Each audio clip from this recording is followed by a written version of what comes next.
Hello students, स्वागत है आपका जेएनवी क्लासेस में। आज का ये वीडियो कंप्लीट वीडियो होने वाला है टैली प्राइम के अंतर्गत अकाउंटिंग किस तरह से हम कर सकते हैं इसके बारे में। इससे पहले टैली ERP9 का मेरा पूरा वीडियो मैंने बनाए हुए थे, जो कि सीरीज़ थी एक, जिसमें कुछ 31 वीडियोस थे। चूँकि अब टैली प्राइम ने अपना नया वर्जन लॉन्च किया है, टैली ने टैली प्राइम। इस टैली प्राइम में हम किस तरह से अकाउंटिंग कर सकते हैं और ये सब आज हम सीखेंगे। मैं इसका स्टेप बाय स्टेप वीडियो यानी चैप्टर बाय चैप्टर वीडियोस नहीं बना रहा हूँ। मैं यहाँ पे एक कंप्लीट वीडियो बना रहा हूँ जो शायद 1 से 1.5 घंटे या 2 घंटे, मुझे नहीं पता कितना लंबा जाएगा, लेकिन एक वीडियो जरूर बनाऊंगा मैं जो पूरा कंप्लीट टैली आपको कराएगा।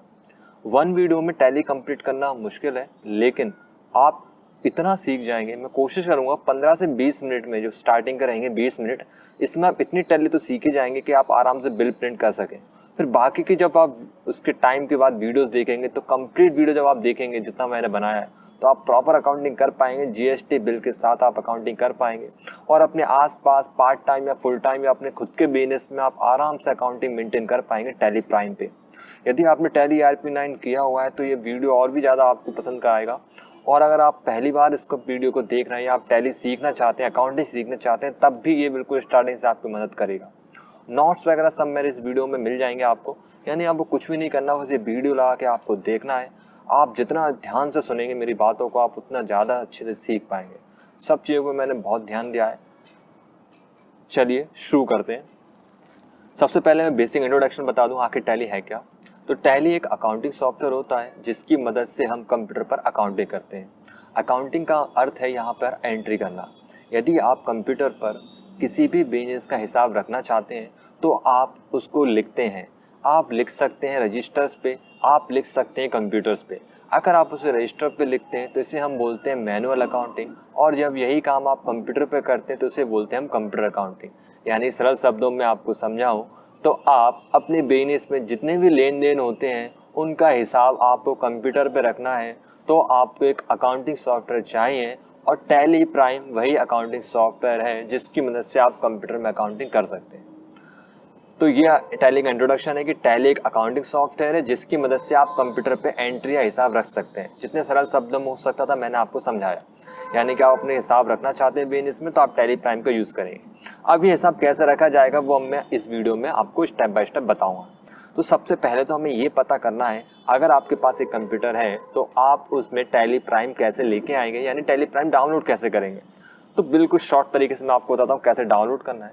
आप सिंपली गूगल पे जाएंगे, सर्च इंजन गूगल पे आप सर्च कर सकते हैं टैली सॉल्यूशन। ये उनकी ऑफिशियली वेबसाइट है जिसने टैली बनाया है, उस कंपनी का नाम टैली सॉल्यूशन है। बैंगलोर की ये कंपनी है, सबसे अच्छी बात है इंडिया की कंपनी है। यहाँ पे आप जाने के बाद आपको ऊपर ऑप्शन मिलेगा डाउनलोड का, आप डाउनलोड पे क्लिक करेंगे। डाउनलोड पे क्लिक करने के बाद बस आपको इस डाउनलोड बटन पे क्लिक करना है। जैसे ही आप क्लिक करेंगे एक 40 या 50 MB के आसपास एक सॉफ्टवेयर होगा छोटा सा, वो डाउनलोड हो जाएगा। डबल क्लिक करके आप नॉर्मल इंस्टॉल कर लें जैसे हम कोई भी सॉफ्टवेयर करते हैं। तो कोई भी इसमें बिग टास्क नहीं है डाउनलोड इंस्टॉल करना, आप बस डाउनलोड बटन पे क्लिक करेंगे, टैली डाउनलोड हो जाएगा। तो चलिए देखते हैं टैली के सबसे पहले जब हम खोलते हैं तो क्या आता है। तो जैसे ही आप फर्स्ट टाइम अपने कंप्यूटर पर टैली खोलेंगे कुछ इस तरह की स्क्रीन आपको सामने दिखाई देगी। तो पहले हम इसी से बात करते हैं कि आखिर यहाँ क्या है। देखिए स्टार्टिंग में थोड़ा आपको वीडियो ऐसा लग सकता है, लेकिन ये एक स्टेप बाय स्टेप चल रहा है, तो पहले आपका बेस क्लियर करना जरूरी है। तो यहाँ पे ऐसा चल रहा है, ऐसे ही फ्लो बनेगा, आपको सारी चीज़ तुरंत समझ में आ जाएंगी कि हम क्या समझ रहे थे और हम क्या कर रहे हैं। तो चलिए सबसे पहले हमें क्या करना है, यहाँ पे आपको सबसे ऊपर ये ऑप्शन मिलेगा क्रिएट कंपनी का। जब भी आप किसी बिजनेस में अकाउंटिंग करते हैं तो सबसे पहले आपको उस बिजनेस की कंपनी क्रिएट करनी होती है, और फिर सारा काम आपके इसी कंपनी में होता है। सरल शब्दों में बोलो तो जैसे जब आप किसी चीज़ का हिसाब रखेंगे तो आपको हिसाब रखने के लिए एक रजिस्टर तो बनाना होगा। वो रजिस्टर बनाना ही यहाँ पे कंपनी बनाना कहलाता है।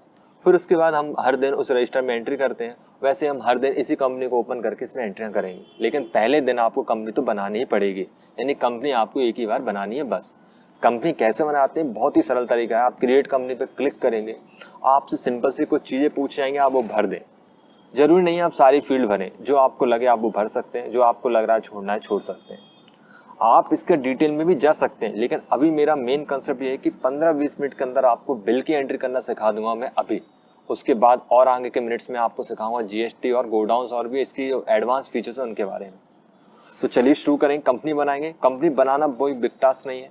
क्रिएट कंपनी में आप अपनी कंपनी का नाम लिखेंगे जहां आप जॉब करते हैं। मान लिया मैं किसी मेडिकल स्टोर पे जॉब कर रहा हूँ, या मेरी खुद की कोई एजेंसी है, मैं वहाँ काम कर रहा हूँ, मैं वहाँ का हिसाब रखना चाहता हूँ, अपने खुद के बिजनेस का हिसाब रखना चाहता हूँ, तो यहाँ आप अपने बिजनेस का नाम देंगे। मैं यहाँ पे एक मेडिकल शॉप का एग्जांपल ले रहा हूँ।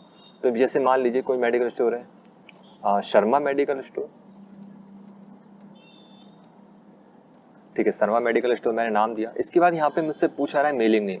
मेलिंग नेम में वो नाम रखा जाता है जिस नाम से आप बिल प्रिंट करना चाहते हैं, यानी कि आप चाहते हैं रिपोर्ट में यही नाम दिखे शर्मा मेडिकल स्टोर, तो आप सेम रख सकते हैं।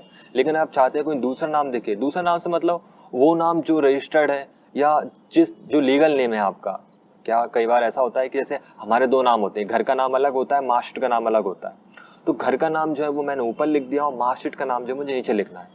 बिल्कुल ऐसे बिजनेस के भी दो नाम हो सकते हैं, शॉर्ट में उसे किसी और नाम से बुलाते होंगे तो वो नाम ऊपर डाल सकते हैं और जो उसका सही नाम है वो नीचे डालें। तो मैं मान रहा हूँ इस केस में सही नाम ही, इसका दोनों नाम सेम ही है तो हम सेम ही रख रहे हैं, अलग हो तो आप अलग रख सकते हो। इसके बाद इसका एड्रेस क्या है वो आप जल्दी से टाइप कर दें, ये बिजनेस कहाँ पर है।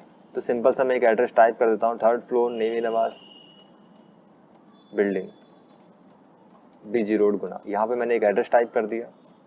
इसके बाद आप यहाँ पे टाइप करेंगे इसकी स्टेट में टाइप कर देंगे मध्य प्रदेश, फिर आप अपना एरिया कोड लेंगे जो भी होगा।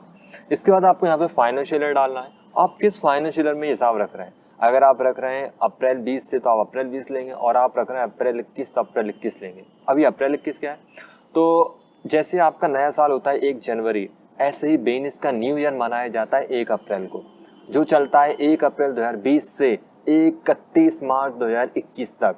यानी कि जैसे 1 जनवरी से 1 दिसंबर, ऐसे 1 अप्रैल से 31 मार्च, 12 महीनों का एक साल। बिजनेस का नया साल हमेशा अप्रैल से स्टार्ट होता है, ये आप हमेशा ध्यान रखें जब भी अकाउंटिंग कर रहे हैं, आपको ये बात पता होना चाहिए। अगर आप कॉमर्स बैकग्राउंड से तो आपको ये बात भली बात ही पता भी होगी। तो यहाँ पे आपको हमेशा डेट रखनी 1/4, क्या बदलना है सन, आप जिस ईयर की एंट्री कर रहे हैं वो सन देना है। जैसे मान लीजिए मैं 2021 में कर रहा हूँ तो यहाँ पे 2021 में एंटर कर दूंगा। जो डेट आपने ऊपर दी वही आप नीचे देंगे। बुक बिगनिंग फ्रॉम में वो डेट आती है जब से आप अकाउंटिंग करना शुरू करते हैं उस बिजनेस में। जैसे आप वहाँ जॉब कर रहे हैं अगस्त में और आप अगस्त का हिसाब रखना चाहते हो तो आप यहाँ डेट देंगे 1 अगस्त 2021, या आपकी शॉप स्टार्ट हुई है 1 अगस्त से तो आप 1 अगस्त दे सकते हैं। यहाँ पे बिजनेस कब से ओपन हुआ है वो डेट नहीं डालनी, यहाँ पे आपको वो डेट डालनी है जब से आप बिजनेस में अकाउंटिंग या हिसाब रख रहे हैं, आपके पास हिसाब कब से है वो डेट आप यहाँ डालेंगे। तो अभी मैं मान रहा हूँ मैं शुरू से हिसाब रख रहा हूँ 1 अप्रैल 2021। अगर आपको इसमें कंफ्यूजन लगती है आप दोनों में सेम डेट रखें, कुछ भी गलत नहीं होगा, आप आराम से काम करेंगे। इसके बाद यहाँ पे आप सिक्योरिटी कंट्रोल में पासवर्ड भी सेट कर सकते हैं अपने टैली के अंदर। वो पासवर्ड कैसे सेट कर सकते हैं मैं थोड़ा आगे चल के आपको बताऊंगा। अभी तो आप नॉर्मली एक कंपनी क्रिएट कर लें, यहाँ पे आप कुछ चीज़ों पर ध्यान दें, बस नाम और एड्रेस, बस बाकी डिटेल सिंपल है और फाइनेंशियल ईयर। इसको भरने के बाद आप सेव कर लें, एंटर करेंगे, यस ये कंपनी आपकी क्रिएट हो गई। कंपनी क्रिएट होने के बाद अब आपके सामने एक छोटा सा ऑप्शन आएगा फीचर्स इनेबल करने का। ये पूछ रहा है आप जिस कंपनी में काम कर रहे हैं, बिजनेस में काम कर रहे हैं, वहाँ क्या क्या इनेबल होता है और क्या क्या नहीं, मतलब वहाँ क्या क्या लागू होता है और क्या क्या नहीं। जैसे आप जहाँ जॉब करते हैं वहाँ GST लगता है क्या, अगर लगता है तो आप इसे यस कर देंगे, अदरवाइज नो कर देंगे। आप जहाँ जॉब करते हैं वहाँ गोडाउन्स है क्या, अगर है तो आप यस कर देंगे, नहीं तो नो कर देंगे। कुल मिलाकर आप उन ऑप्शन को यस या नो कर सकते हैं। टैली ओपन करेंगे तो आपके सामने ये दो ऑप्शंस नो मिलेंगे, तो आपके सामने कुछ इस तरह की स्क्रीन आएगी, तो आप इसको यस जरूर कर लें, तो आपके सामने सारे फीचर्स आ जाएंगे। फिर आपके बिजनेस में जो है उसे आप यस करें नो करें। अभी आपको कुछ भी यस नो नहीं करना है, आप डायरेक्ट एंटर करके सेव करें इसको। मैं आगे समझाऊंगा कब कौन सा यस नो करना है। कुल मिला के हमने एक कंपनी क्रिएट कर ली, हमारा काम खत्म। इसको आप एंटर करके सेव करेंगे और ये कंपनी क्रिएट हो चुकी है। अब क्या करें, तो पहला बिग टास्क ज़्यादा तो नहीं था लेकिन हमने कंप्लीट कर लिया, ऐसा हम कह सकते हैं। यहाँ पे हमने सीखा कंपनी कैसे क्रिएट करते हैं टैली के अंदर। एक काम आपका कंप्लीट हुआ, कंपनी में आप टैली में आपने अपनी कंपनी क्रिएट कर दी। अब दूसरा टास्क जो आता है सब वो है इसमें उस कंपनी से जुड़े हुए सभी लोगों के अकाउंट्स ओपन करना, तभी तो आप उनके एंट्री कर पाएंगे। तो अकाउंट्स कैसे ओपन होंगे, उससे पहले हमें कुछ अकाउंट्स जिनको हमें मानना है वो एंट्री हमें देखनी पड़ेंगी। देखिए आप किसी बिजनेस में, मैंने बताया अकाउंटिंग कर रहे हैं मतलब हिसाब रख रहे हैं। हिसाब रखने के लिए आपको पता तो कि आज क्या लेन देन हुए, कल क्या लेन देन हुए, तो यानी इनकी कहीं एंट्री हो तो सही या कोई बिल तो हो जिसके आधार पे आप हिसाब रखेंगे। तो ऐसे ही मेरे पास एक कंपनी हमने मानी है, ये डिस्क्रिप्शन में आपको लिंक मिल जाएगी इस वीडियो के, आप उसमें चले जाएं वेबसाइट पे, यह है www.gnvclasses.in। यहाँ एक कंपनी हमने एग्जाम्पल्स ग्रुप में मानी, यहाँ आपको सारी एंट्री मिल जाएंगी। यहाँ नोट्स भी टैली प्राइम के अवेलेबल्स हैं। सेकंड पेज पे आप जाएंगे, यहाँ पे टैली प्राइम इंट्रोडक्शन यहाँ दिया हुआ है, डाउनलोड कैसे करना है वो यहाँ दिया हुआ है। बैक जाएंगे यहाँ पे आप, फिर उसके बाद नीचे ये देखेंगे आप, यहाँ पे क्रिएट लेयर कैसे करना है वो दिया हुआ है। तो कंपनी बनाना मैंने आपको सिखा दिया, आप क्रिएट लेयर कैसे करते हैं वो देखिए आप इस वीडियो। देखिए यहाँ पे मेरे पास कुछ एंट्रियाँ हैं, ये मैं मान रहा हूँ जो हमने मेडिकल स्टोर मानी है वहाँ उस तरह की एंट्रियाँ होती हैं कि रूपेश ने 1/4 को 2 लाख के साथ व्यवहार प्रारंभ किया, फिर राम से हमने 10,000 रुपये का माल खरीदा। कुछ इस तरह की एंट्री हमारे पास है। इन्हीं ट्रांजेक्शन्स के आधार पे हम वहाँ अकाउंट्स खोलेंगे। तो चलिए देखते हैं किस तरह से हम अकाउंट्स खोलेंगे। तो ये विंडो आपके सामने आई गेटवे ऑफ टैली की। अब आपको जाना है क्रिएट पे। क्रिएट पे जाने के बाद यहाँ पे आपको क्या क्रिएट करना है, हम धीरे धीरे सब कुछ क्रिएट करना सीखेंगे, लेकिन अभी सबसे पहले हमें खाते क्रिएट करने हैं। टैली में खातों को लेजर बोला जाता है। आप लेजर पे जाएंगे और यहाँ नेम देंगे लेजर का। तो मैं आपको यहाँ दिखा दूँ, मेरे पास जो एंट्री है उस हिसाब से पहली एंट्री है रूपेश ने व्यापार प्रारंभ किया। तो यहाँ पे जो खाता खुलेगा वो रूपेश के नाम से खुलेगा। तो मैं यहाँ नाम दूंगा रूपेश। रूपेश अकाउंट। रूपेश अकाउंट लिखने के बाद एलिस में लिखा जाता है उर्फ नेम। अगर इसका कोई दूसरा नाम हो तो आप दे सकते हैं, अदरवाइज आप इसको इग्नोर करें, छोड़ दें। इसके बाद यहाँ पे आप अंडर ग्रुप सिलेक्ट करेंगे। यहाँ पे कुछ हमारे पास 28 ग्रुप्स आते हैं। जितने भी अकाउंट्स खुलेंगे अंडर इन्हीं ग्रुप्स को होंगे। हर ग्रुप की अपनी एक डेफिनेशन है। अकाउंट्स बनने के साथ साथ हम हर एक की डेफिनेशन समझते जाएंगे। अगर आप जब भी ऑनर का अकाउंट खोलेंगे तो अंडर यहाँ पे हमेशा कैपिटल चूज करेंगे। अगर आप ऑनर 3 हैं आपके बिजनेस में तो आप तीनों का नाम ऊपर लिखें और अंडर कैपिटल रखें। अभी रूपेश ऑनर है, मुझे कैसे पता ऑनर है? देखिए वो व्यापार प्रारंभ कर रहा है और जो व्यापार प्रारंभ करता है वो ऑनर ही होता है, सिंपल सी बात है। तो आप यहाँ ऑनर का जब भी अकाउंट खोलेंगे अंडर कैपिटल रखेंगे। इसके बाद आप जहाँ चाहें तो एड्रेस, उसकी स्टेट, उसकी डिटेल्स यहाँ फिलअप कर सकते हैं। अभी मैं इन चीज़ों को इग्नोर कर रहा हूँ क्योंकि ये भरने वाली चीज़ें हैं, कोई भी ज़्यादा बड़ा टास्क नहीं है इसको करना। तो आप इसको सेव कर लें। सेव करने का एक शॉर्टकट है Ctrl+A। आप एंटर करके भी सेव कर सकते हैं या Ctrl+A दबाएंगे, एक्सेप्ट ऑल, तो सारा डेटा सेव हो गया, आपके एक अकाउंट क्रिएट हो गया। अब मुझे और भी अकाउंट्स क्रिएट करने हैं। राम से 10,000 रुपये का माल खरीदा गया, ठीक है। तो यहाँ खाता जो खुलेगा वो राम के नाम पे खुलेगा, Ram accounts. Ram accounts under किसके जाएगा? अब ये अंडर कैपिटल नहीं जाएगा क्योंकि ये ऑनर नहीं है, ये अंडर जाएगा सन्ड्री क्रेडिटर्स के। सन्ड्री क्रेडिटर्स वो लोग होते हैं जिनसे हम माल खरीदते हैं। तो आप जब भी किसी से माल खरीदें तो ऊपर उसका नाम और नीचे सन्ड्री क्रेडिटर्स डालें। इसी तरह से जब भी आप किसी को माल बेचेंगे तो आप सन्ड्री क्रेडिटर्स चूज करेंगे। अभी मैंने सन्ड्री क्रेडिटर चूज किया। सन्ड्री का मतलब होता है विविध। विविध मतलब कई प्रकार के क्रेडिटर्स, वो क्रेडिटर जिनसे हम माल खरीदते हैं। डिटेल करने के बाद आप इसको सेव करेंगे। ये 2 अकाउंट्स मेरे क्रिएट हो चुके हैं। तीसरी एंट्री है मेरे पास 3,000 रुपये का माल खरीदा। यहाँ पे किसी का नाम नहीं दिया, यहाँ पे माल खरीदा मतलब परचेज नाम से मुझे अकाउंट ओपन करना है। तो purchase accounts, purchase account under आप रखेंगे परचेज के। सिंपल है, परचेज अकाउंट जब भी आप खोलें, चाहे वो टैक्सेस का हो चाहे सिंपल परचेज हो, हमेशा अंडर परचेज के ही जाएगा। इस तरह जब भी आप सेल्स का अकाउंट खोलेंगे तो अंडर सेल्स के जाएगा। बैंक अकाउंट जब भी आप खोलेंगे अंडर बैंक के जाएगा। तो इस तरह से आपको ग्रुप बनाना आसान होगा। फिर हम इसको सेव कर लेंगे। फिर तीसरा अगली एंट्री देखें, भवन खरीदा। तो यहाँ पे जो अकाउंट बनेगा वो बनेगा बिल्डिंग नाम से। तो आप यहाँ बिल्डिंग नाम से अकाउंट बना लें। अब बिल्डिंग कोई कैपिटल नहीं है, बिल्डिंग कोई सन्ड्री क्रेडिटर्स नहीं है, बिल्डिंग एक संपत्ति है और संपत्ति को इसमें बोला जाएगा असेस्ट। और असेस्ट में ये फिक्स असेस्ट है, स्थायी संपत्ति है। स्थायी संपत्ति वो होती है जिन्हें आसानी से नकद में परिवर्तित नहीं किया जा सकता और जो लंबे समय तक रहती हैं वो फिक्स असेस्ट कहलाती हैं। जैसे बिल्डिंग, फर्नीचर, कार, मशीनरी, ये वो संपत्तियां जो फिक्स्ड हैं बिजनेस में, ये कहीं नहीं जाने वाली। तो ऐसी संपत्ति जो फिक्स्ड है वो फिक्स असेस्ट कहलाएंगी। तो बिल्डिंग यहाँ फिक्स असेस्ट में रखेंगे और सेव करेंगे। अगला खाता है मेरे पास नगद वेतन दिया। तो यहाँ खाता खुलेगा सैलरी नाम से। तो आप सैलरी नाम देंगे और सैलरी नाम देने के बाद अंडर आप इसको रखेंगे इनडायरेक्ट एक्सपेंसेस। ये एक तरह का खर्चा है इसलिए अंडर जा रहा है एक्सपेंसेस। और इनडायरेक्ट का मतलब यहाँ पे है कि इनडायरेक्टली आप उसको पे कर रहे हैं। इनडायरेक्ट से मतलब सैलरी आप उसको तब देंगे जब आपके पास इनकम होगी। इनकम होने के बाद आप उसी में से उसको सैलरी दे देंगे, इसलिए हम इसको बोल रहे हैं इनडायरेक्ट एक्सपेंसेस। डायरेक्ट का मतलब होता है प्रत्यक्ष रूप से देना और इनडायरेक्ट का मतलब होता है इनडायरेक्टली देना।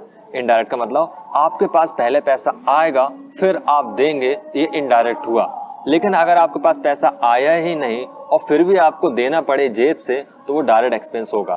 तो इनडायरेक्ट एक्सपेंसेस में आते हैं सैलरी, लाइट का बिल, किराया देना, कमीशन देना, इस तरह के खर्चे जो हमें महीने पे या पैसे आने के बाद देने पड़ते हैं वो सारे इनडायरेक्ट एक्सपेंसेस में काउंट होंगे। ऐसे खर्चे जो तुरंत देने पड़े वो डायरेक्ट में होंगे, जैसे मजदूरी को हम वेजेस बोलते हैं। मजदूरी आपको काम करने के तुरंत बाद मजदूर को देनी होती है और वो जेब से जाती है, इसलिए उसको डायरेक्ट एक्सपेंसेस बोलेंगे। जबकि सैलरी पूरा महीने एम्प्लॉय काम करेगा, वो जो काम करेगा उससे हमें कुछ प्रॉफिट होगा, उस प्रॉफिट में से हम उसको सैलरी दे देंगे तो वो उसकी इनडायरेक्ट एक्सपेंस होगा। एग्जाम्पल, जैसे स्कूल में टीचर पढ़ा रहा है तो टीचर बच्चों को पढ़ा रहा है तो बच्चे फीस दे रहे हैं, उस फीस में से हम टीचर को सैलरी दे रहे हैं तो ये इनडायरेक्ट एक्सपेंसेस हुआ, ठीक है। लेकिन स्टार्टिंग में जब ब्रांचेस स्कूल में आई होंगी तब मजदूरों को हमने पैसा दिया होगा, तब पैसा आने का कोई सोर्स था ही नहीं क्योंकि बच्चों का एडमिशन हो ही नहीं थे। उस टाइम पे जो खर्चा हुआ वो डायरेक्ट एक्सपेंसेस में काउंट होता है। इसके बाद इसको सेव करेंगे। अगला यहाँ पे है 8,000 रुपए का माल बेचा को बोला जाता है सेल्स, तो आप यहाँ पे सेल्स अकाउंट बनाए, सेल्स अंडर आप रखेंगे सेल्स के और इसे सेव करें, ठीक है। तो इस तरह से आपके सारे अकाउंट्स बनेंगे। तो यहाँ सेल्स का अकाउंट खुल गया। फिर है विनय से माल खरीदा गया, तो यहाँ अकाउंट बनेगा विनय, और जिससे हम माल खरीदते हैं वो संडे क्रेडिटर्स होता है, भी थोड़ी देर पहले हमने देखा, और इसे भी हम सेव कर लेंगे। इसी तरह से अपने बिजनेस के लिए फर्नीचर खरीदा, तो यहाँ अकाउंट खुलेगा फर्नीचर नाम से, फर्नीचर अकाउंट। फर्नीचर अंडर जाएगा फिक्स एसेट, सेव करेंगे आप इसे, ये भी संपत्ति में काउंट होगा।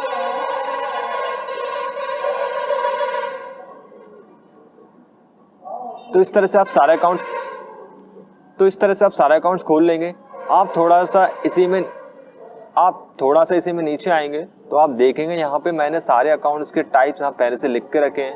रूपेश का अकाउंट जब आप खोलेंगे तो अंडर कैपिटल रखना है, राम से नाम से अकाउंट खुलेगा अंडर संडे क्रेडिटर्स रखना है, परचेस के नाम पे अकाउंट खुलेगा अंडर परचेस का रखना है। यानी ऊपर आप एंट्री नंबर पढ़ ले, जैसे एंट्री नंबर आपको 16 समझ में नहीं आया, एंट्री नंबर 17 समझ में नहीं आया, एंट्री नंबर 5 समझ में नहीं आया आपको, तो आप थोड़ा नीचे आएंगे और एंट्री नंबर 5 कैसे करना है वो आप देख लें इसमें। तो नीचे आने के बाद आप देखेंगे यहाँ पे 5वें में अकाउंट खुलेगा सैलरी नाम से, अंडर रखना इनडायरेक्ट। 6ठे में अकाउंट खुलेगा सेल्स नाम से, अंडर रखना सेल्स के। विनय से माल खरीदा संडे क्रेडिटर्स, फर्नीचर खरीदा फिक्स एसेट, लाइट का बिल दिया खर्चा हुआ indirect expenses. Bank account under bank के जाएगा। 11 और 12 अकाउंट मैंने खोले नहीं, अकाउंट एक ही बार खुलते हैं। अगर आप रूपेश का अकाउंट खोल चुके, रूपेश का दोबारा नहीं खुलेगा। तो यहाँ पे लेकिन एंट्री तो हो रही है उसकी, तो आपको एंट्री तो करनी है लेकिन उसका अकाउंट नहीं खोलना। यहाँ पे हमने लिखा है कि राम को भुगतान दिया, तो राम का अकाउंट तो ऑलरेडी खुल चुका है, भुगतान की एंट्री तो हम करेंगे। तीसरे नंबर पे भी मैं आगे सिखाने वाला हूँ आपको। अभी तो हम क्या सीख रहे हैं, अकाउंट्स खोलना, वो अकाउंट जो इस बिजनेस से संबंधित है। तो इस बिजनेस से संबंधित कौन कौन लोग हैं, जिनसे हम माल खरीदते हैं उन सबके अकाउंट्स खोलोगे आप, जिनको आप माल बेचते हो उनके अकाउंट्स खोलोगे आप सारा जो अपने सामान है उनका अकाउंट्स खोलोगे आप, और खर्चे जो होते हैं उनके अकाउंट्स खोलोगे। उसके बाद आप उसमें एंट्री करेंगे। तो इस तरह से आप अकाउंट्स खोल सकते हैं। मैंने यहाँ कुछ अकाउंट्स खोल दिए हैं, बाकी के आप और खोल सकते हैं। नीचे पूरा मैंने बताया हुआ है कैसे खोलना है, स्टेप बाय स्टेप पिक्चर्स में भी दे रखा है, और नीचे भी यहाँ लिखा हुआ है कौन सा किसके अंडर जाएगा। चलिए वीडियो लंबा नहीं करते हैं। ये अकाउंट्स खुलने के बाद अब आप बैक आएंगे। बैक अकाउंट्स तो खुल गए। अब आपको तीसरे नंबर पे आना है वाउचर्स में, और यहाँ करनी है आपको बिल में एंट्री। बिल में एंट्री करने के लिए आपको वाउचर्स में जाना है। वाउचर्स मतलब प्रमाणक। प्रमाणक वह होते हैं लेन देन के समय जो डॉक्यूमेंट्स लिए और दिए जाते हैं, उन डॉक्यूमेंट्स को प्रमाणक या वाउचर बोला जाता है। इसे आप अपने सरल शब्दों में बिल बोल सकते हैं। यहाँ पे हमारे पास सभी तरह के बिल मौजूद हैं, तो आप जौन सी एंट्री कर रहे हैं उसी का बिल आप चूज करें। जैसे अगर आप परचेस की एंट्री कर रहे हैं, यानी आप माल खरीद रहे हैं, तो आप F9 दबा के परचेस का वाउचर सिलेक्ट करेंगे, और अगर आप माल बेच रहे हैं तो F8 दबाकर सेल्स का वाउचर सिलेक्ट करेंगे। यहाँ की लिखी हुई है, आप देख पा रहे हैं मेरे राइट साइड पे। ऐसे अगर आप पैसे रिसीव कर रहे हैं तो रिसीप्ट में एंट्री करेंगे, और ऐसे अगर आप भुगतान कर रहे हैं तो पेमेंट में एंट्री करेंगे। तो चलिए देखते हैं कौन सी एंट्री कौन से वाउचर में जाती है। वापस से हम एंट्री को खोलते हैं, क्योंकि अभी एंट्री के आधार पर हमने अकाउंट्स खोले थे, अब एंट्री करना तो बाकी है। एंट्री तभी होती है जब अकाउंट्स होते हैं, तो मैंने अकाउंट्स तो बना दिया, अब एंट्री और करना है। तो चलिए देखते हैं। सबसे पहली एंट्री है, रूपेश ने व्यापार प्रारंभ किया 2 लाख रुपए से। मतलब पहली एंट्री मेरी ये है कि 1 अप्रैल को मुझे 2 लाख की एंट्री करनी है। चलिए करते हैं। तो पहले तो पैसा आ रहा है मेरे बिजनेस में, तो मैं एंट्री के लिए वाउचर सिलेक्ट करूंगा रिसीव मैंने क्यों लिया, मेरा बिजनेस है, रूपेश एक ऑनर है, मालिक है, उसने हमारे बिजनेस में पैसा लगाया, तो मेरे बिजनेस में पैसा आया। इसके बाद अब पैसा खर्च होगा, वो बात की एंट्री है, लेकिन शुरू में क्या हुआ, पैसा आया, और किसने दिया, रूपेश ने। तो यहाँ सिंपली मुझे टाइप करना है रूपेश ने मुझे पैसा दिया, तो यहाँ रूपेश का नाम यहाँ इसलिए आ रहा है क्योंकि मैंने रूपेश का लेजर क्रिएट कर रखा है। अगर आप नहीं करेंगे तो नहीं आएगा। कैसे करना है मैंने अभी थोड़ी देर पहले आपको बताया। रुपेश को आप क्लिक करेंगे और यहाँ पे अमाउंट टाइप कर देंगे जितना उसने दिया, तो उसने दिए 2 लाख रुपए और डेट ऊपर आ रही है 1 अप्रैल 2021 और यहाँ पे क्या दिया उसने, कैश। तो यहाँ पे कैश अकाउंट सेलेक्ट करेंगे। कैश अकाउंट हमने नहीं बनाया, कैश अकाउंट ऑलरेडी बना होता है इसलिए। इसके बाद आप यहाँ पे नरेशन टाइप करेंगे क्या हुआ, तो आप यहाँ लिख सकते हैं Prakash Rupesh started business with cash, मतलब जो भी आप लिखना चाहें या इसको खाली भी छोड़ सकते हैं, जरूर नहीं है। डेट F2 से चेंज होती है तो आप कीबोर्ड पे F2 दबाएंगे, यहाँ पे लिखा हुआ है F2 और डेट है अपनी 1/4 जो कि पहले से सही थी, तो सही है 1/4/2021 को रुपेश ने 2 लाख रुपए दिए और ये पहली एंट्री हमने सक्सेसफुली कर ली। चलिए दूसरी एंट्री करते हैं। दूसरी एंट्री है राम से 10,000 रुपए का माल 2 अप्रैल को खरीदा गया। तो चलिए कैसे करेंगे, बहुत सिंपल है। चूंकि यहाँ पैसे प्राप्त नहीं हो रहे, हमने माल खरीदा है और माल खरीदा की एंट्री 25 में करते हैं, इसलिए आप दबाएंगे F9। और अब यहाँ पे आपको एक काम जरूर करना है, आप इसमें ध्यान रखें, आपको डेबिट और क्रेडिट की विंडो में काम करना है। यहाँ पे डेबिट और क्रेडिट की विंडो नहीं आ रही तो आप कंट्रोल H दबा के डेबिट और क्रेडिट लेके आएंगे। कंट्रोल S दबाएं और एज ए वाउचर सिलेक्ट कर ये देखिए यहाँ डेबिट और क्रेडिट आने लगा, तो अब आपका काम आसान हो जाएगा। ये देखिए डेबिट और क्रेडिट आने लगा, तो कंट्रोल S जरूर दबा के मोड चेंज कर लें इसका। वो 2 मोड भी हम आगे भी करने वाले हैं। किससे माल खरीदा हमने, राम से, तो राम का अकाउंट चूज करें। ये डिटेल आप भरना चाहें तो भर सकते हैं, अदरवाइज अभी छोड़ सकते हैं, कोई ज़्यादा बड़ा नहीं है ये। कितने रुपए का माल खरीदा हमने, 10,000 का। इसके बाद आप यहाँ पे चूज करेंगे परचेज अकाउंट, देखिए आपके सामने ऑलरेडी आ चुका है, मैं बना चुका हूँ वहाँ पे। अगर आपका नाम यहाँ नहीं आ रहा, मतलब आपने अकाउंट नहीं बनाया या गलत बनाया, तो आप इसको सही कर लें या बना लें। बनाने के लिए ऊपर आप ऑप्शन देख रहे हैं क्रिएट, यहाँ से बना सकते हैं या अल्टर C का यूज भी कर सकते हैं। और ये दूसरी एंट्री मेरी हो गई। 1 मिनट इसकी डेट और चेंज करते हैं, F2 दबाएंगे और 2 अप्रैल। तो देखिए 2 अप्रैल को मैंने ये माल खरीद लिया। चलिए तीसरी एंट्री की ओर बढ़ते हैं। 3,000 रुपए का 2 अप्रैल को फिर से माल खरीदा, तो इस बार नाम नहीं दिया, तो मतलब हमने नगद खरीदा। अब ये क्या मैटर है, तो पहले क्या था, उधार था। कैसे पता, वहां तो उधार लिखा नहीं था। देखिए अगर नाम आ जाए तो उधार है और नाम ना आए तो नगद है। आप दुकान पे गए, उदाहरण समझा रहा हूँ आपको, आप दुकान पे गए, आपने बोला कि चावल दे दो 1 किलो, आपने उसको पैसे दिए, उसने आपको चावल दिए, उसने आपका नाम नहीं पूछा। क्यों नहीं पूछा, क्योंकि आप नगद व्यवहार कर रहे हैं, नगद में नाम नहीं पूछा जाता। लेकिन आप भाई उसी दुकान पे उधार खरीदेंगे तो वो आपका नाम नोट कर लेगा उसकी डायरी में, उसके अकाउंट्स में, ताकि वो आपका हिसाब रख सके। तो नाम से एंट्री तभी होती है जब उधार होता है, नगद में नाम से एंट्री नहीं होती है। तो ऊपर वाली एंट्री नाम से हो रही है इसलिए उधार है, नीचे वाले में नाम नहीं आ रहा क्योंकि ये नगद है। तो नगद में आप नाम की जगह कैश यूज करेंगे, डिटेल भरेंगे जो भी आपके पास है, नहीं है तो अभी इग्नोर करें, कोई ज़रूरी नहीं है ये। इसके बाद आप अमाउंट टाइप करेंगे, मैं अमाउंट चेक कर लेता हूँ, यहाँ अमाउंट है 3,000 और परचेस में परचेस ही आएगा क्योंकि आप माल खरीद रहे हैं।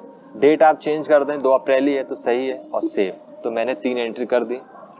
अगली एंट्री पढ़ते हैं भवन खरीदा। अब आप ध्यान रखें, आपने माल नहीं खरीदा।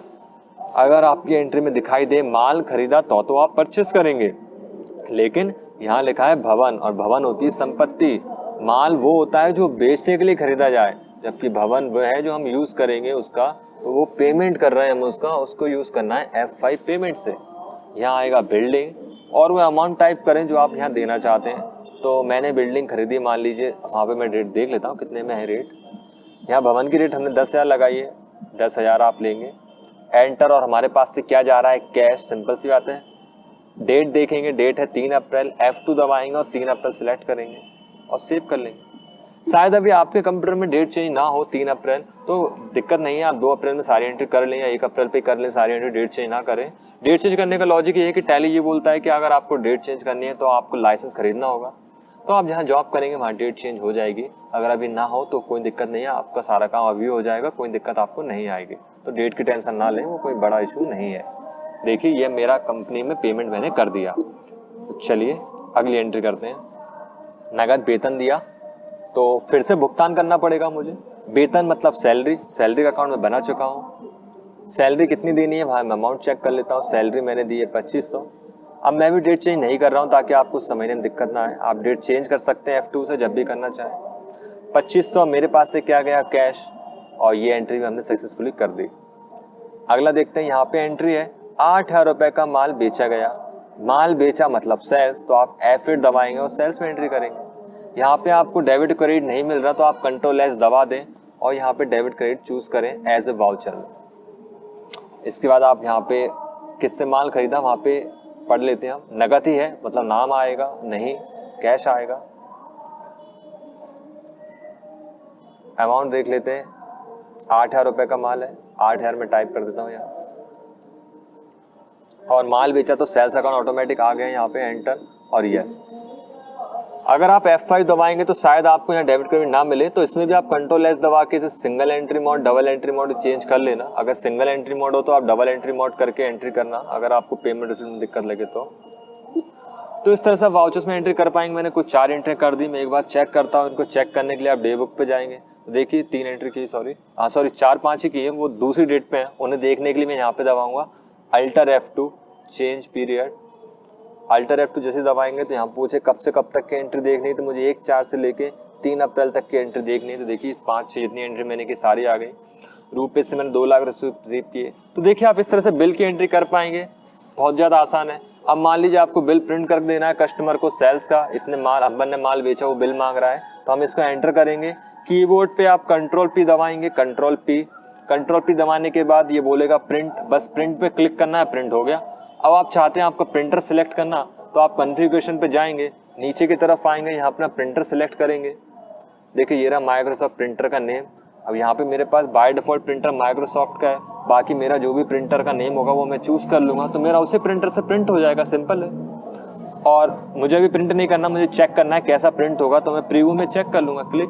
तो देखिए जूम करेंगे अल्टर Z से, तो देखिए ये प्रिंट हो गया। यानी कि आप इतने से देर में प्रिंट करना सीख गए, यानी बिल बनाना सीख गए। ये मेरी सेल्स की एक एंट्री है जहाँ पर मैंने बिल बनाया है सेल्स का। तो इस तरह से आप बिल बना सकते हैं सेल्स का और अपनी एंट्री कर सकते हैं, काफ़ी ज़्यादा आसान है। अब आगे हम सीखेंगे कि इसी को हम इन्वेंट्री के साथ कैसे बनाते हैं।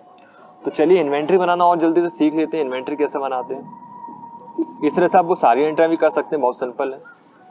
इन्वेंट्री बनाने के लिए आपको जाना होगा क्रिएट पे जाने के बाद सबसे पहले आपको बनाने होंगे स्टॉक ग्रुप, फिर बनेगा यूनिट्स और फिर बनेगा स्टॉक आइटम। हाँ, इसी तरह से बनाना है इसको। तो पहले ग्रुप बनाते हैं हम। ग्रुप में आप पहले शॉप डिसाइड कर लें, आप किस शॉप को मेंटेन कर रहे हैं। मैं भी कर रहा हूँ मान लीजिए मोबाइल शॉप को, तो मोबाइल शॉप पे क्या क्या मिलता है वो आप यहाँ टाइप करेंगे। जैसे मोबाइल की शॉप पे मोबाइल मिलेगा, सिम मिलेगी, चार्जर मिलेगा, बैक कवर मिलेंगे, स्क्रीन गार्ड मिलेंगे। तो जो जो मिलता है वो आप यहाँ लिख दें, लेकिन याद रहे ग्रुप, ना कि आप हर एक स्टॉक का नाम लिखेंगे। ग्रुप का मतलब जो मैंने अभी बोला वो ग्रुप्स होते हैं। जैसे इलेक्ट्रॉनिक शॉप है तो TV, washing machine, fridge, AC ये ग्रुप्स हैं। किराना स्टोर है तो ऑयल, राइस, दाल, साबुन, ये सब ग्रुप्स कहलाएंगे, ठीक है। तो अभी मोबाइल शॉप का मान रहा है तो मोबाइल की शॉप पे क्या मिलेगा, मोबाइल। प्राइमरी रखना है, इसको यस करना है। GST टैक्स अभी हम नहीं कर रहे हैं, सेव करेंगे। अगला मैं बनाता हूँ और क्या मिलता है, सिम मिलती है तो सिम, यस, सेव करेंगे। अगला मिलता है चार्जर, यहाँ चार्जर सिलेक्ट करेंगे, यस। अभी मैंने 3 ही मान लिए, ऐसे आप बहुत सारे मान सकते हैं। बाहर आएंगे, अब बनाना यूनिट्स मतलब नापने की इकाई। अब ये मोबाइल की दुकान है, उसमें सब चीज़ किस में नापा जाएगा, नॉर्मल सी बात है, तराजू तो होता नहीं है वहाँ, तो सारी चीज़ गिन के नापी जाती है। तो यहाँ यूनिट बनेगी नंबर्स, NOS, या फिर आप बना सकते हैं PCS, पीसेस, है ना, जो भी आपको ठीक लगे। मैं यहाँ पे नंबर्स बना रहा हूँ, NOS, नंबर्स का फुल फॉर्म यहाँ लिख देंगे, NOS का नंबर्स। और यहाँ चूज कर सकते हैं हम नोस नंबर्स, देखिए ये आ गया। और दशमलव तो नॉर्मल सी बात है, 1.5 मोबाइल तो होता नहीं है। ये पूछ रहा है दशमलव कितने स्थानों पर रखना है, मतलब 1.5 पीस, 1.3 पीस, तो ऐसा नहीं होता, दशमलव होता ही नहीं है पीसेस में, तो आप 0 रखेंगे। हाँ, अगर आप किलोग्राम बना रहे होते तो ऊपर आप KG लिखेंगे, फॉर्मल नेम में आप किलोग्राम लिखेंगे, यहाँ आप KG सिलेक्ट करेंगे और दशमलव 3 स्थान होता है। क्यों? क्योंकि 1 किलो 250 ग्राम होता है, दशमलव के बाद 3 अंक तक हो सकते हैं, तो इसलिए आप 3 रख सकते हैं। अभी मेरा 1 यूनिट में तीनों पीस नप जाएंगे, इसलिए मुझे 1 यूनिट की जरूरत है। अब मैं बनाऊंगा स्टॉक आइटम में आप कंप्लीट स्टॉक का नाम देंगे। जैसे मोबाइल, तो मोबाइल कौन सा वो आप यहाँ बताएंगे, वीवो मोबाइल, तो आप लिखेंगे वीवो मोबाइल। अंडर किसके रखेंगे आप, मोबाइल के, तो मोबाइल। और यूनिट्स आप क्या रखेंगे, नंबर्स, वो नंबर्स, और इसको कर लेंगे सेव। देखिए मेरा वीवो मोबाइल बनके तैयार है। अब मैं एक और मोबाइल बनाता हूँ, मान लीजिए LG मोबाइल, उस दुकान पे LG मोबाइल भी मिलता है हमारे दुकान पे, तो हम LG मोबाइल ले लेंगे, ठीक है। ये कर दिया मैंने और इसको सेव। इस तरह से हम अगला स्टॉक ले सकते हैं। वैसे मेरी मेडिकल स्टोर थी, लेकिन मैंने मोबाइल का स्टॉक इसलिए लिया ताकि आपको समझने में आसानी हो। आप मेडिकल स्टोर की भी स्टॉक ले सकते थे, लेकिन अभी आपको दिक्कत लगती है, इसलिए मैंने नहीं लिया। ऐसे ही मैं यहाँ पे सिम लेता हूँ, जैसे आइडिया सिम है ना, यहाँ पे आप आइडिया सिम सिलेक्ट कर लेंगे, आइडिया सिम अंडर सिम रखेंगे, यूनिट्स, पीसेस, सेव। ऐसे ही आप Jio SIM under SIM, unit, numbers और पीसेस या नंबर्स जो भी आपने बनाई से। ऐसे आप चार्जर ले सकते हैं। चार्जर आपकी कंपनी कौन कौन सी है, सैमसंग चार्जर है तो सैमसंग, पूरा लिखें सैमसंग चार्जर अंडर रखेंगे, चार्जर और यूनिट नंबर्स, ऐसे आप जितने भी चार्जर हैं बना लेंगे। यहाँ मैंने कुछ स्टॉक आइटम बना लिए। अब देखते हैं वाउचर में एंट्री करके। अब मैं पहले एंट्री करता हूँ परचेज की F9 परचेज ही मेरे सामने आ गया। किससे खरीदा? मैं राम से माल खरीदता हूँ। अब देखिए मैं इसका मोड चेंज नहीं करूँगा, यानी अकाउंटिंग वाउचर्स में एंट्री नहीं करूँगा, मैं इन्वेंट्री वाउचर्स में एंट्री कर रहा हूँ। यहाँ पे मैंने चेंज नहीं किया, Ctrl+H दबाकर। आप भी मत करिएगा, क्योंकि अब आपके पास स्टॉक है तो आप नेम ऑफ आइटम में वो स्टॉक डालें जो आपने बनाया था। तो मैंने बनाया आइडिया सिम, तो आइडिया सिम मैंने कितनी खरीदी वो आप टाइप कर दें। मैंने खरीदी 10 सिम, एक सिम कितने की? 4 रुपये की, तो आप टाइप कर दें। ऐसे ही मैंने यहाँ पे खरीदा LG मोबाइल। कितने मोबाइल खरीदे मैंने? 34 मोबाइल। एक मिनट, LG मोबाइल मैंने खरीदे यहाँ पे 10 मोबाइल, इसकी रेट रखी मैंने 3400, इस तरह से। फिर अगला स्टॉक आइटम आपने क्या खरीदा वो आप सिलेक्ट करेंगे। मैंने लिया वीवो मोबाइल, कितने मैंने लिए वो लिख दूंगा। मैंने 23 मोबाइल लिए, एक मोबाइल मैंने लिया 4000 का। तो इस तरह से मैं सारा तो नहीं कर रहा, लेकिन मैंने यहाँ पे कुछ स्टॉक ले लिया। ठीक है, अभी इसे नो रखें, GST बाद में करेंगे। तो ये नॉर्मल बिना GST का परचेस एंट्री मैंने कर दी, तो सेव कर लेंगे। बिल्कुल ऐसे ही सेल्स की एंट्री होगी। चलिए करते हैं सेल्स की एंट्री। F8 दबाएं सेल्स के लिए। F8 किसको बेचा? मैंने नगद बेच दिया। सेव सेल्स में सेल्स ही आएगा। क्या बेचा आपने? तो जो आपके पास है वही बेच पाएंगे। मेरे पास 3 स्टॉक आइटम है, आप देख पा रहे हैं, आइडिया सिम, LG मोबाइल और वीवो। 10 और 23 पीस। तो आइडिया सिम मेरे पास 10 है, तो मैंने एक काम किया, यहाँ पे 8 सिम बेच दी। एक सिम मैंने बेच दी, थोड़ा प्रॉफिट बढ़ा के 10 रुपये में, जितना भी बढ़ाना चाहें बढ़ा सकते हैं, अभी तो सीख रहे हैं। LG मोबाइल यहाँ पे या आपके बिल में जो वो, तो 15 मोबाइल तो मेरे पास है नहीं, नेगेटिव स्टॉक हो गया। मेरे पास है 7 मोबाइल बेच दी मैंने अभी। मैंने बेच दी यहाँ पे 5000 में। और इसी तरह से मैंने वीवो मोबाइल भी बेच दिए। 23 है मेरे पास, तो मैं एक काम करता हूँ 20 बेच देता हूँ, और एक की रेट रखी मैंने 6000, और ये मैंने इस तरह से सेव कर दी। इसे नो रख दें। तो देखिए मेरा सेल्स का बिल भी बन के तैयार है, सेव कर देंगे। चलिए अब डिस्प्ले डेमो को फिर से चलते हैं एंट्री चेक करने के लिए। देखिए यहाँ सेल्स की एंट्री हो चुकी है। अब मैं इस पर एंटर करूँगा, तो अब इसको मैं प्रिंट करूँगा Ctrl+P से, प्रीव्यू में चेक करूँगा आई से, अब Alt+Z। तो देखिए आप कंप्लीट इनवॉइस अब आप देख पा रहे हैं, बिल का कंप्लीट इनवॉइस। आप इसको प्रिंट कर कस्टमर को दे सकते हैं। हम बिल प्रिंट करना सीख गए। तो टैली के इस वीडियो में हमने देखा किस तरह से हम टैली के अंदर अकाउंट्स, इन्वेंट्री ये सब बना सकते हैं। उम्मीद है आपको ये सब कुछ तो समझ में आया होगा। तो वादा किया था मैं आपको 25 से 30 मिनट में ये सारी चीज़ सिखा दूंगा, बिल कैसे बनाते हैं। तो 30 मिनट के अंदर मैंने आपको ये सब कुछ समझा दिया, किस तरह से आप कंपनी क्रिएट करेंगे, खाते बनाएंगे और एंट्री करेंगे। अब इनके एडवांस कैसे मेंटेन कर पाएंगे, या GST किस तरह से लगा पाएंगे। तो ये भी कुछ ज़्यादा बड़ी बात नहीं है, आसानी से हो जाएगा। तो सबसे पहले मैं मेन टॉपिक शामिल कर लेता हूँ GST, उसके बाद हम बाकी के ऑप्शन देखेंगे। GST करना आसान है, आप कैसे करेंगे चलिए देखते हैं। सबसे पहला काम जो है, आपको कंपनी बनाते समय GST इनेबल करनी है। अगर आप करना भूल गए तो कोई दिक्कत नहीं है। अब आप F11 दबाएंगे इसी कंपनी पे, या शुरू में भी कर सकते हैं। F11 जैसे ही दबाएंगे आपके सामने फीचर्स की विंडो फिर से आ जाएगी। अब इसमें आपको यहाँ पे इनेबल GST इसको यस करना है। इसके बाद यहाँ पे आपको अपनी डिटेल भरनी है। तो GST में आप किस स्टेट के हैं वो आप सिलेक्ट करें। कंपनी बनाते समय आपने बताया था मध्य प्रदेश के हैं। आप रेगुलर डीलर हैं तो रेगुलर चूज करेंगे, कॉम्पोजिशन है तो कॉम्पोजिशन। रेगुलर डीलर अभी हम हैं तो रेगुलर चूज करेंगे। यहाँ पे हम डालेंगे GST कब से अप्लाई हो रहा है, तो जब से हमारी कंपनी है तब से ही। अब यहाँ पे आपको डालना है अपनी कंपनी का GST नंबर। GST नंबर की फॉर्मेट कुछ इस तरह से होती है, आपकी कंपनी का पहले स्टेट कोड आता है तो आप वो डालेंगे। तो हमारे MP का स्टेट कोड 23 है। फिर आपका जो GST नंबर है वो, अभी तो एग्जाम्पल्स के लिए कुछ भी GST नंबर डाल रहा हूँ, आपके पास जो सही है वो आप डालें। तो GST नंबर में स्टेट कोड आता है पहले, फिर यहाँ पे पैन कार्ड नंबर आता है, फिर उसके बाद एंटिटी नंबर, फिर Z, फिर चेक सम डिजिट्स आती है। तो इस तरह से 15 डिजिट का GST नंबर बनता है। इसके बाद ये बाय डिफॉल्ट सब कुछ सही है, आप इसे नीचे ना बोले। नीचे आप तभी सेट करें जब आपके बिजनेस में एक ही तरह का GST लगता हो, लेकिन जनरली सभी जगह अलग अलग तरह के टैक्सेस लगते हैं। अगर एक ही लगता हो तो भी आप जो तरीका मैं बता रहा हूँ वो यूज़ करके भी लगा सकते हो। बाकी इससे आप करेंगे तो आप फिर एक ही तरह के टैक्स में काम कर पाएंगे, अलग तरह के टैक्स में काम नहीं कर पाएंगे। इसलिए अभी इसको इग्नोर करें और इसको पूरे को सेव करें Ctrl+A से या एंटर दबा के।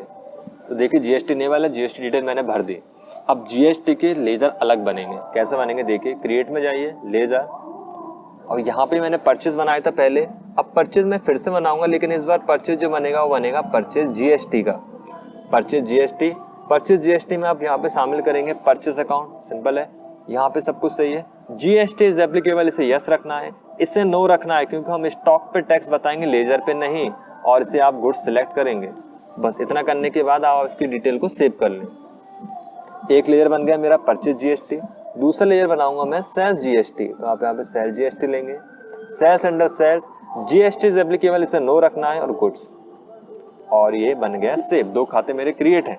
अगला बनाते हैं हम यहाँ पे जीएसटी के 2 टाइप्स होते हैं, वैसे तो 3 होते हैं लेकिन अभी हम 2 सीख रहे हैं। पहला है सीजीएसटी, अंडर जाएगा कोई भी टैक्स अंडर जाता है ड्यूटीज एंड टैक्सेस के, टाइप ऑफ टैक्स जीएसटी है, और C stand for central tax है। तो जीएसटी का ये type CGST, C for central, तो आप यहाँ पे चूज करेंगे सेंट। प्रतिशत यहाँ नहीं बताना, हम आगे बताएंगे स्टॉक पे, इसे यस करेंगे। अगला है SGST, under duties and taxes, type of tax GST, और यहाँ पे रखेंगे आप स्टेट टैक्स। थोड़ा सा मैं आपको समझा दूं सीजीएसटी क्या है। देखिए जीएसटी पहले टैक्सेस बहुत तरह के थे, तो कुछ टैक्सेस केंद्र सरकार रखती थी, कुछ राज्य सरकार, यानी कि कुछ सेंट्रल गवर्नमेंट, कुछ स्टेट गवर्नमेंट। लेकिन जीएसटी लागू होने के बाद सारे टैक्स एक हो गए। अब जो जीएसटी एक हो गया तो जीएसटी रखेगा कौन, राज्य की सरकार, केंद्र की सरकार। तो उन्होंने जीएसटी के 2 हिस्से कर दिए, सीजीएसटी सेंट्रल गवर्नमेंट रखेगी, एसजीएसटी स्टेट गवर्नमेंट रखेगी। यानी जीएसटी के 2 टाइप्स बना लिए, सीजीएसटी एसजीएसटी, आधा केंद्र की सरकार आधा राज्य की सरकार। मान लो किसी प्रोडक्ट पर 18% टैक्स लग रहा है तो 9% केंद्र सरकार टैक्स रखेगी, 9-15 राज्य की सरकार। वो भी हम देखते हैं प्रैक्टिकली। टैक्सेस के मैंने 4 लेयर बना दिए, डीलर के ऑलरेडी इसमें बने हुए हैं। इस सुरेश का और मैं बना देता हूँ जिसको मैं माल बेचूंगा। सन्डी डेटर्स का नहीं बना हुआ था, बाकी राम का तो बना हुआ है, तो कोई दिक्कत है नहीं। और इसको हम कर देंगे सेव। अब स्टॉक आपको बनाना है, लेकिन स्टॉक में बना चुका, लेकिन वो स्टॉक पे जीएसटी इनेबल नहीं किया था मैंने, तो अब मैं सुधार कर सकता हूँ अल्टर में जाकर। आप अल्टर में जाएं और स्टॉक ग्रुप पे सुधार करके टैक्स लगा दें। स्टॉक ग्रुप में चार्जर पे मैं टैक्स लगाता हूँ, यहाँ पे इसे जीएसटी को आप यस कर दें, और यहाँ से आप चूज करेंगे टैक्सेबल। और मोबाइल या इलेक्ट्रॉनिक आइटम्स पर नॉर्मल 18% जीएसटी लगता है, बाकी आपके बिल में जितना आप देख लें 18% मैं यहाँ पे सिलेक्ट करूँगा और सेव। शेष आपको नहीं लगाना। इसके बाद मोबाइल पे भी 18% ही लगेगा, तो मोबाइल के ग्रुप में जाकर मैं सुधार कर रहा हूँ। बनाते समय भी आप लगा सकते हैं, चूंकि मैंने बनाते समय नहीं लगाया था इसलिए मैं सुधार करके लगा रहा हूँ। यहाँ पे आप टैक्सेबल चूज करेंगे और 18% सिलेक्ट करेंगे, सॉरी 10% हो गया। इसी तरह से आप सिम में भी अपना टैक्स लगा देंगे जो भी वहाँ पे एप्लीकेबल हो। मैं समझाने के लिए यहाँ पे 18 की जगह कुछ और लगा देता हूँ ताकि आपको दिक्कत ना आए और समझने में आ सके। 12% टैक्स यहाँ पे लगा दिया, सेव। बस आपका काम खत्म हुआ। अब आपको वाउचर्स में जाके परचेस में एंट्री करनी है। अब आप देखिए कितने आसानी से टैक्स लगा लेंगे। F9 आपको दबाना है, परचेस सिलेक्ट करेंगे। F10 दबा दिया मैंने, चलो कोई नहीं। F9 से आप परचेस सिलेक्ट करेंगे। राम से माल खरीदा, राम का नाम आएगा, डिटेल आप फिल करेंगे। अब आप यहाँ पे परचेस अकाउंट ना लेके परचेस जीएसटी वाला लेंगे, क्योंकि आप जीएसटी बिल की एंट्री कर रहे हैं। सामान पे टैक्स लगा हुआ है तो मैं खरीद लेता हूँ जियो सिम। 32 सिम खरीदी मैंने 6 रुपए के हिसाब से। और यहाँ पे मैंने मान लिया अगला आइटम खरीद लिया सैमसंग चार्जर। यहाँ पे मैंने सैमसंग चार्जर 10 खरीदे 200 रुपये। और भी कोई आइटम हम ले लेते हैं, यहाँ पे कुछ भी ले सकते हैं आप, अभी हम सीख रहे हैं। आपके बिल में जो आप वो सिलेक्ट करें 4000। चलिए अब आप एक और एंटर दबाएंगे। अब मेरा स्टॉक खत्म है, मुझे अब कुछ नहीं खरीदना। एंटर दबाएंगे और यहाँ पे आप स्पेस दबाएंगे और लेजर चूज करेंगे सीजीएसटी का। जैसे ही आप सीजीएसटी सिलेक्ट करेंगे देखिए आपका टैक्स ऑटोमेटिक लग जाएगा। और फिर आप दूसरा टैक्स सिलेक्ट करेंगे एसजीएसटी। जैसा मैंने बताया आधा केंद्र की सरकार आधा राज्य की सरकार, देखिए दोनों में बराबर बराबर टैक्स बढ़ गया। तो इस तरह से आप जीएसटी लगा सकते हैं बिल्कुल अपने परचेज के बिल पे। अब आप इसको ई वे बिल देना चाहते तो इसे यस करें, ई वे बिल प्रिंट नहीं करना तो इसे नो रखें। अभी मैं इसे यस करके यहाँ पे ई वे बिल की डिटेल भर दूंगा। ई वे बिल का टॉपिक मैं आगे कवर करवा दूंगा। अभी आप इसको बस जनरली सेव करें, कंट्रोल ए, और ये मेरा बिल परचेज का तैयार है। अब मैं एक काम करता हूँ, सेल्स की एंट्री और कर देता हूँ जल्दी से। तो F8 दबाते हैं, यहाँ पे सेल्स। सुरेश मेरा डेटर्स था, इसको मैं सेल करता हूँ। यहाँ पे आएगा सेल्स का जीएसटी। सिंपल सेल्स सिलेक्ट ना करें, गलत हो जाएगा। टैक्स अगर आपका ऑटोमेटिक कैलकुलेट नहीं हुआ इसका मतलब आपने स्टॉक ग्रुप पे टैक्स नहीं लगाया, आप उसको लगा दें, या टैक्स लेजर मतलब समय आपने गलती कर दी तो आप ध्यान से देख लें। तो मेरे पास 30 पीस है ही नहीं, कैसे भेज दूँ? तो मैं एक काम करता हूँ, यहाँ पे 3 पीस भेज देता हूँ। इस 3 पीस भी नहीं है मेरे, हाँ 2 पीस ही है बस। चलो मैं कुछ और भेज देता हूँ जिससे मैंने जीएसटी लगाया था। चलो जियो सिम भेज देता हूँ मैं, यहाँ पे 3 पीस 60 रुपये। और मैं भेज देता हूँ यहाँ पे सैमसंग चार्जर 10 हैं तो मैं यहाँ भेज देता हूँ 500 रुपये। बस 2 ही बहुत हैं। एंटर। यहाँ फिर से मैं सिलेक्ट करूँगा सीजीएसटी, एंटर और एसजीएसटी। तो देखिए सेल्स के बिल में मैंने टैक्स लगा दिया, इसको आप सेव कर ले। अब आप इसको चेक करेंगे वही डिस्प्ले डे बुक पर, ये डे बुक, और यहाँ पे आप देखेंगे नीचे की तरफ सेल्स की एंट्री मेरी हो चुकी है, सुरेश को मैंने माल बेचा। सेम प्रिंट करके देखते हैं हम कंट्रोल पी से और आई दबाएंगे प्रिंट प्रीव्यू के लिए। तो देखिए मेरा जीएसटी का बिल आ गया, अल्टर जेड दबाएंगे। तो देखिए आप पूरा कंप्लीट जीएसटी किस तरह से आपने कर लिया, थोड़ी सी देर में आप जीएसटी बिल बनाना सीख गए। काफ़ी ज़्यादा आसान है ये सब करना। तो आप नॉर्मल इतना सीखने के बाद ऑपरेटर की जॉब आराम से कर पाएंगे, यानी बिल एंट्री की जॉब आराम से आप कर पाएंगे। पार्ट टाइम में 7 से 8 हज़ार रुपये कम से कम सैलरी आप ले पाएंगे। अगर आप पूरा सीखते हैं तो पूरे में तो आपको काफ़ी ज़्यादा सैलरी मिलेगी। टाइम थोड़ा सा ज़्यादा देना पड़ सकता है, लेकिन सैलरी आपको अच्छी मिल जाएगी। लेकिन इतना सीखना भी काफ़ी ज़्यादा अच्छी बात है। तो उम्मीद है आपको ये सब कुछ समझ में आएगा। ये टैली का मैंने एक ओवरऑल वीडियो बनाया जिसमें मैं आपको सब कुछ समझा सका। कोशिश मैंने की है, लेकिन ये कंप्लीट नहीं हुआ, बहुत कुछ है। मैं शायद बता थक जाऊँ, क्योंकि ये पूरा एक 30 से 35 घंटे का वीडियो बन सकता है। लेकिन अभी मैंने कोशिश की है आपको इतनी देर में ये चीज़ समझाने की, ताकि आप एक नॉर्मल टैली ऑपरेटर की जॉब तो कर ही पाएंगे इतना टैली सीख के। आगे मैं इसका एक स्टेप बाय स्टेप वाला वीडियो जरूर बनाऊंगा, वो कम से कम ज़्यादा बड़ा होगा। उसमें प्लेलिस्ट में डाल दूंगा पूरा कोर्स, तब आप उसको पूरा देखिएगा और डिटेल में जानने के लिए, एडवांस सीखने के लिए। जब तक आप टैली ERP9 का पुराना वर्जन की वीडियो जरूर देख लें। अगर आप वो भी कंप्लीट कर लेते हैं तब भी आप ये से सीखने के बाद उसको पूरा सीख जाएंगे और पूरा काम कर पाएंगे, क्योंकि इसमें भी सब कुछ वैसे ही जैसा उसमें था, बस इसमें ऑप्शन बाहर दे दिए, उसमें थोड़े अंदर है। तो उम्मीद है आपको ये वीडियो पसंद आया होगा। कुछ भी आपको डाउट्स हैं कमेंट्स करके जरूर बताएं। वीडियो में कुछ कमी रह गई या मेरे बताने में कुछ गलत तरीका हो, आप कमेंट्स करके जरूर बताएं। Thanks for watching.